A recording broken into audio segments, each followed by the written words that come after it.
Hai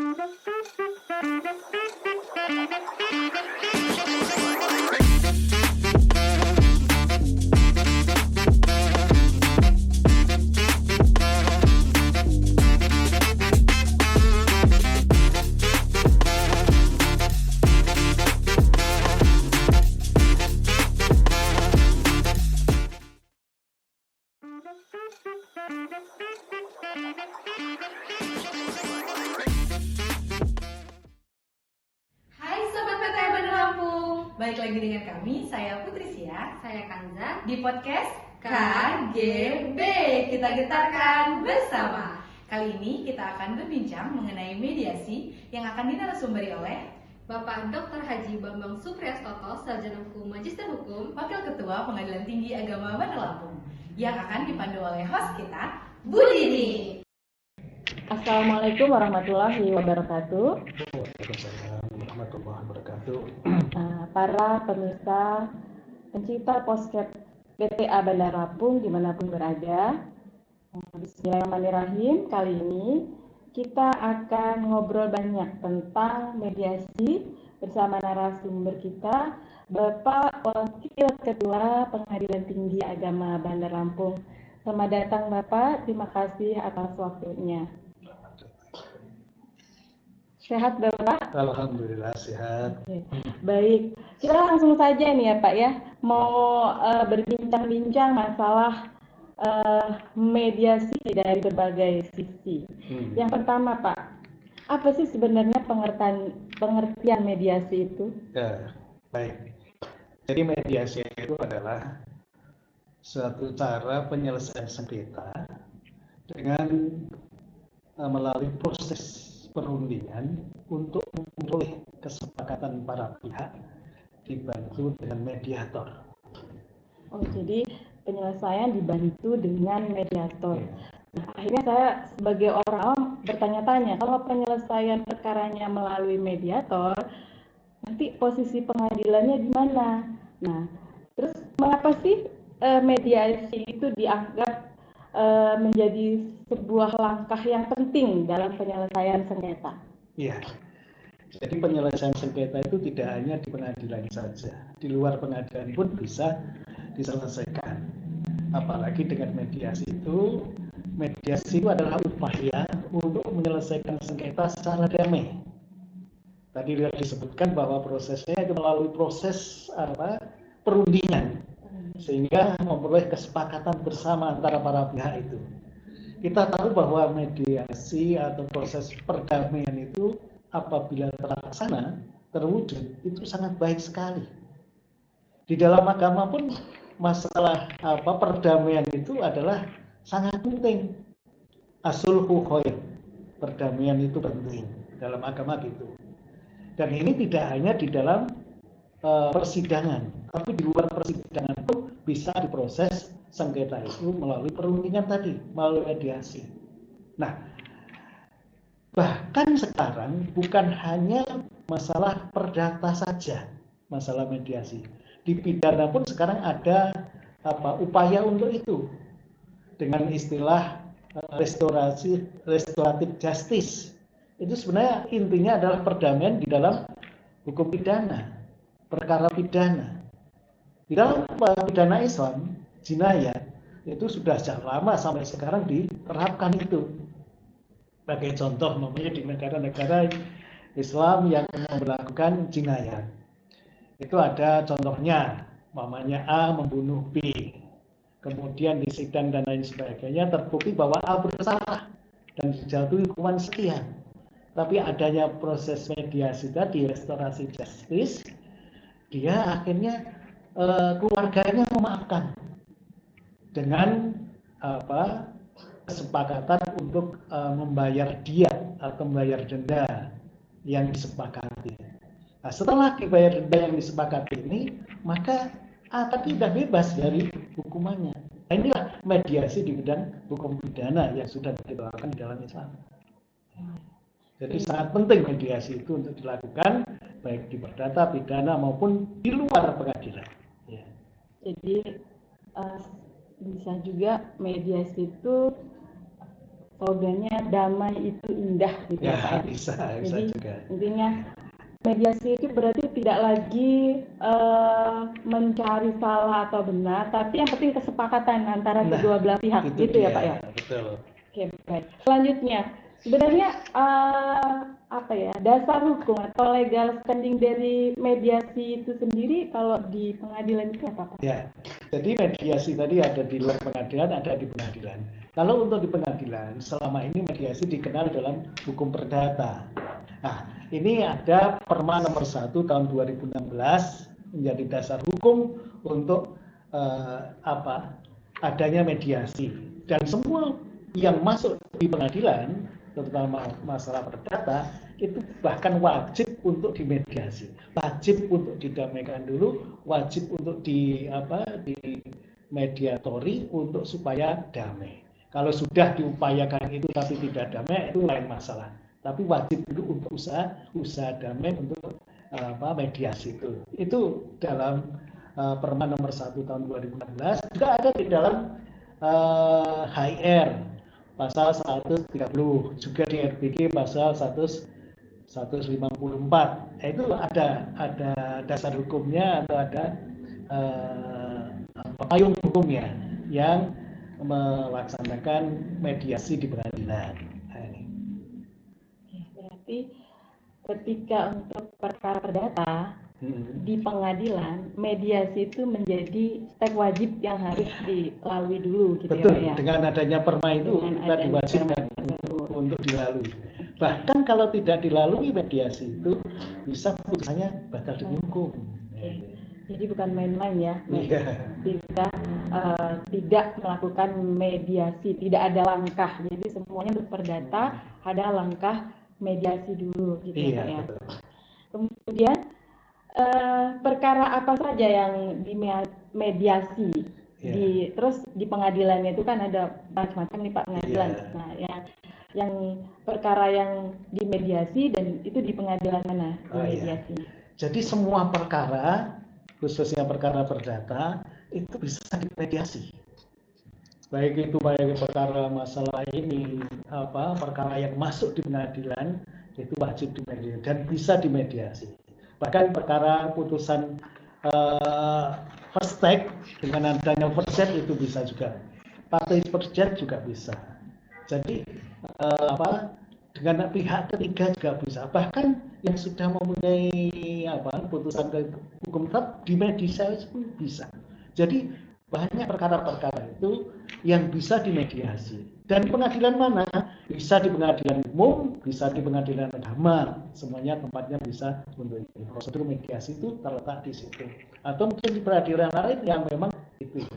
Memang di situ ada pengecualian menurut Perma ini yang tidak bisa dimediasi. Nah itu. Berarti di 4 lingkungan peradilan itu mediasi ini ada ya Pak ya. Jadi di peradilan manapun itu ada mediasi. Jadi hanya di peradilan umum dan peradilan agama. Karena untuk militer dan pidana. Untuk pidana ini biasanya tidak ada mediasi, tapi nanti ada wacana restoratif justice. Jadi untuk saat ini yang ada mediasi itu hanya ada di 2 lingkungan peradilan, yaitu lingkungan peradilan agama dan lingkungan peradilan umum. Kalau tata usaha negara bisa jadi ada kalau memang itu masalah perdata. Tapi kan tata usaha bukan masalah ini kan gitu ya. Baik, selanjutnya apakah alasan yang membolehkan kalau tidak hadir dalam proses mediasi? Bisa diperbolehkan, alasannya itu apabila satu memang kondisinya sakit dan tidak memungkinkan hadir. Bisa jadi itu karena pertama dari sakit. Yang kedua mungkin dia di bawah pengampuan. Jadi orang di bawah pengampuan itu memang tidak bisa sendiri pengampunya yang ini. Nah, itu bisa. Atau mungkin dia rumahnya di luar negeri dan tidak diketahui alamatnya di mana di luar negeri, sehingga dihubungi pun tidak bisa video visual, memang tidak bisa disalahkan, dia bisa tidak hadir. Atau mungkin juga apa istilahnya, dia ada tugas pada saat itu. Jadi mungkin seorang pejabat atau bagaimana ada tugas pada saat itu kemana di luar daerah dan lain sebagainya, dan pada saat jam itu juga dia tidak bisa, maka itu dibenarkan tidak hadir. Sedikit tanya Pak, kalau misalnya tadi kan nggak hadir tuh karena sakit atau karena ada tugas sehingga dia tidak bisa menghadiri di acara mediasi yang sudah dijadwalkan. Nah ini diperbolehkannya itu artinya nanti akan di-reschedule atau dianggap emang tidak hadir itu, batal mediasinya atau bagaimana itu Pak? Tergantung nanti. Kalau memang dia itu memang sakit betul dan tidak bisa, memang sakitnya parah, bisa jadi mediasinya dianggap sudah selesai atau diwakili oleh pengampunya tadi. Diwakili oleh pengampunya bisa, diwakili oleh keluarganya juga bisa. Karena mediasi ini memang harus dilaksanakan, tapi ada itu kan tidak harus hadir tadi, tapi mediasinya tetap dilaksanakan. Dia tidak harus hadir, yang hadir mungkin kuasanya, yang hadir mungkin juga keluarganya yang kuasa insidentil mamanya, itu bisa. Karena sakit, nggak bisa kemana-mana, dia diwakili oleh keluarganya dengan kuasa eksidentil untuk menghadiri mediasi, itu bisa. Atau memang dia mengangkat kuasa hukum yang advokat dan lain sebagainya, bisa dengan suatu kuasa khusus untuk menghadiri ini. Jadi mediasinya tetap, tapi kehadirannya yang tidak harus gitu loh. Maksud saya tadi kan mediasinya ini harus, nah kehadirannya itu tidak harus gitu. Tidak harus. Kalau tidak hadir berarti tidak di reschedule ya Pak ya, tidak dijadwalkan mediasi. Bisa jadi gitu. reschedule, tapi itu dengan apa istilahnya? Dengan ada kuasanya, ada wakilnya, dan lain sebagainya. Karena mediasi itu tidak cukup sekali, kadang-kadang bisa berkali-kali, tergantung perkaranya. Jadi bisa jadi sekali nggak datang, bisa lagi dipanggil lagi, gitu. Jadi bukan reschedule, tapi dia istilahnya bukan mediasi ulang, ditunda, namanya, atau mediasi yang kedua dan lain sebagainya. Mediasi yang pertama dianggap tetap berjalan, gitu ya Pak. Tapi dia nggak datang, dengan ketidakhadiran salah satu pihak. Terus untuk selanjutnya dipanggil lagi untuk ini, biasanya dia menguasakan atau apa. Bisa saja nggak datang-datang juga bisa jadi, tergantung pada pihaknya. Nah, mediasi itu kan bisa dilakukan di pengadilan, bisa dilakukan di luar ya Pak ya. Jadi kalau misalnya di luar, ternyata pihaknya jauh, itu kan ada biaya pemanggilan. Terus kalau di luar kita butuh tempat misalnya gitu kan, itu mengeluarkan biaya juga. Nah biaya-biaya ini kalau seorang yang berperkara itu mau melakukan mediasi, nah biaya yang harus dikeluarkan itu yang menanggung siapa Pak? Iya. Jadi mediasi itu bisa dilakukan oleh mediator hakim atau pegawai pengadilan, dan ini bebas biaya, tidak biasa dipungut biaya. Artinya mediator hakim atau mediator pegawai pengadilan yang punya sertifikat untuk mediasi itu tidak ada biaya. Tapi kalau mediator non hakim, non pegawai, itu ada biaya. Biayanya di mana dibebankan siapa? Itu biayanya dimusyawarahkan antara kedua belah pihak, gimana biayanya dan berapa dan lain sebagainya. Itu ada biaya. Jadi kalau untuk pegawai pengadilan yang punya sertifikat ataupun hakim yang punya sertifikat mediasi hakim, itu tidak biaya. Tapi kalau non hakim maksudnya non pegawai, itu ada biayanya, dan biayanya berapa dan lain sebagainya antara kesepakatan antara mereka.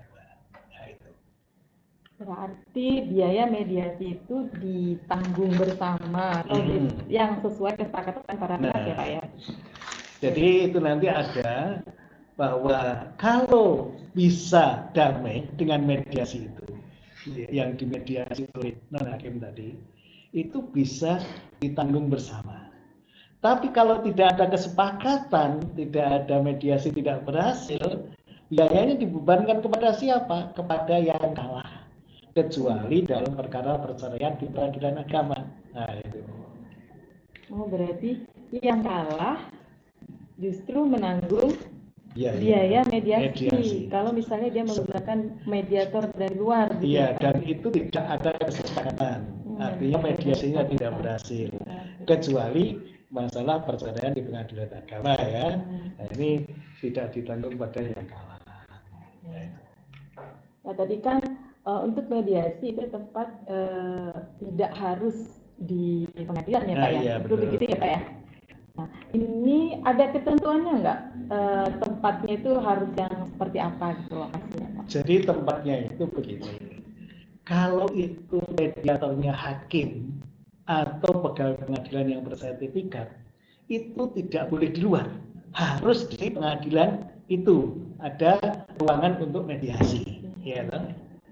Atau mediator non hakim tapi bersama non hakim tapi bersama hakim, kadang-kadang nggak sendirian bersama hakim atau bersama pegawai, itu juga harus di mediasi di kantor pengadilan. Tapi kalau hanya mediator non hakim sendiri, boleh di mana saja. Nah, ya, di mana saja. Gitu. Jadi tempatnya boleh pilih, asal itu mediatornya bukan mediator dari pengadilan, baik itu hakim mediator atau pegawai yang memiliki sertifikat sebagai mediator, gitu ya Pak. Asal mediator sertifikat yang di pengadilan itu termasuk mediator mandiri atau mediator yang tadi, yang non tadi, yang bisa di mana saja. Nah, kalau yang ya itu tadi, kalau yang memediatori atau menjadi mediator hakim atau pegawai pengadilan itu nggak bisa tempat di mana saja. Atau non hakim non pegawai, tapi dia bersama-sama dengan hakim dan pegawai gitu. Atau pegawai itu harus di pengadilan. Tapi kalau dia sendirian non hakim non pegawai tadi itu mau di tempat di mana silahkan, di luar pengadilan bisa. Menarik ya Bapak Ibu para pemirsa podcast, mudah-mudahan informasi dan obrolan singkat ini bermanfaat bagi Bapak Ibu para pemirsa podcast PTA Bandar Lampung. Nantikan selanjutnya ada sesi yang lebih menarik lagi ya Pak untuk mengupas lebih dalam tentang mediasi. Untuk episode kali ini cukup sekian Bapak, terima kasih atas waktunya. Sama-sama. Kita getarkan bersama Pak. Kita jargonnya podcast PTA Bandar Lampung Pak. KGB, kita getarkan bersama. Terima kasih. Wassalamualaikum warahmatullahi wabarakatuh. Waalaikumsalam warahmatullahi wabarakatuh.